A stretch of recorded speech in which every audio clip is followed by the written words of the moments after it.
Mahanadi serial இன்னைக்கான எபிசோடில் காவேரி வந்து சாரதாக்கு சுளுக்கு எடுத்து விட்டுட்டு இருக்காங்க. அவங்க போட்ட சத்தத்தில் விஜயும் வந்துடுறாங்க. என்னாச்சுன்னு சொல்லி கேட்கும்போது, இல்லை அம்மாவுக்கு சுளுக்கு பிடிச்சிருக்க மாதிரி இருக்குன்னு சொன்னாங்க, அதான் எடுத்து விடுறேன் அப்படின்னு சொல்லி. உனக்கு இதெல்லாம் பற்றி தெரியுமாடி, மரியாதை எஞ்சி போய் விளக்கெண்ணெய் எடுத்துகிட்டு வாப்போ அப்படின்னு சொல்லி அமுச்சு விடுறாங்க. இவங்க வந்து சாரதா காலை வந்து மடியில் எடுத்து வச்சு விளக்கெண்ணெய் விட்டு தேய்ச்சி விட்டு பேச்சு வாக்கலையே அப்படியே அழகாக நீவி விட்டுடுறாங்க நம்ம விஜய். அதுக்கப்புறம் சாரதா வந்து எஞ்சும் நடந்துடுறாங்க. எப்படி தம்பி உங்களுக்கு இதெல்லாம் தெரியும் அப்படின்னு சொல்லிட்டு அப்படியே பேசிக்கிட்டும் இருக்காங்க. எனக்கு இதெல்லாம் தெரியும் அத்தை, சும்மா எல்லாம் பண்ணுறது தானே பார்த்து அப்படின்னு சொல்லி.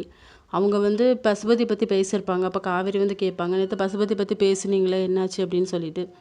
அதெல்லாம் ஒன்றும் இல்லை, சும்மா தான் அவன் வந்து நம்ம கிட்ட வீடெல்லாம் வாங்கினால அதை பற்றி தான் பேசணும் அப்படின்னு சொல்லிட்டு இருக்காங்க. இன்னொரு பக்கம் நிவினோட அம்மா வந்து யமுனா கிட்ட டென்ஷனாக கத்துறாங்க. நீ நல்லா சாப்பிடு, என் பையனோட காசு தானே இங்கே வந்து இருந்து எங்கள் சொத்தெல்லாம் அழிக்கிற அப்படி இப்படின்னு திட்டிக்கிட்டே இருக்காங்க. இவங்களுக்கு வந்து கோவம் வந்துடுது, அந்த இடத்த விட்டு எஞ்சி போயிடுறாங்க.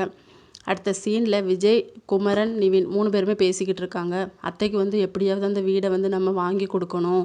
இப்போ வந்து பசுபதியோட பையன் வந்து வரான், அவனை எப்படியாவது நம்ம தூக்கிடணும். அவனை 4 போடுறல பசுபதி தன்னால் வந்து நம்மக்கிட்ட வந்து சரண்டர் ஆவான் அப்படிங்கிற மாதிரி சொல்கிறாங்க. இதோட இன்னைக்கான எபிசோட் முடியுது.